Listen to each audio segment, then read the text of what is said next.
మనందరికీ తెలిసిందే కందుకూరులో గుడ్లూరు మండలంలో ద్వారకంపాడు విలేజ్లో జరిగిన ఘటన.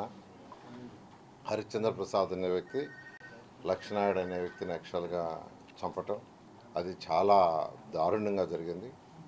అంతేకాకుండా వాళ్ళిద్దరు బ్రదర్స్ కూడా యాక్చువల్గా వాళ్ళిద్దరు బ్రదర్ని కూడా చంపాలని ప్రయత్నిస్తే వాళ్ళు తప్పించుకున్నారు.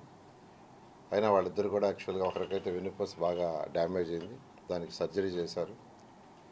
అయితే ఇటువంటి వాళ్ళిద్దరు ఫ్రెండ్సే అయినప్పటికీ చిన్న లావాదేవీలతో వచ్చిన ఘర్షణ ఇలా జరిగింది. ఇది నిజంగా ఇది కరెక్ట్ కాదు, ఇది హత్య యాక్చువల్గా ఇది చేయటం.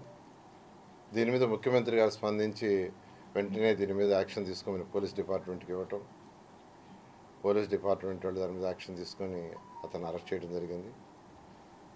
దీని మీద ఎవరైతే చనిపోయారో వారు చనిపోయిన లక్ష్మణాయుడు యొక్క వైఫ్ సుజాత, ఆగిద్దరు పిల్లలు, 4 సంవత్సరాల పాప, 2 సంవత్సరాల పాప. ముఖ్యమంత్రి గారు స్పందించి కమిటీ వేశారు.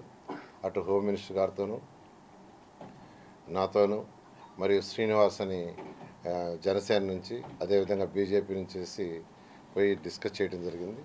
దాని మీద నిన్న మళ్ళా కమిటీని పిలిచి ముఖ్యమంత్రి గారు డిస్కస్ చేసి సుజాతకి వాళ్ళ పిల్లలకి ఎటువంటి ఇబ్బంది జరగకూడదని నిన్న యాక్చువల్గా సుజాతకి ఒక 5 లక్షల రూపాయలు, తర్వాత వాళ్ళ పిల్లల ఎదురుకి ఒక్కొక్కరికి 5 లక్షల డిపాజిట్ చేయమన్నారు.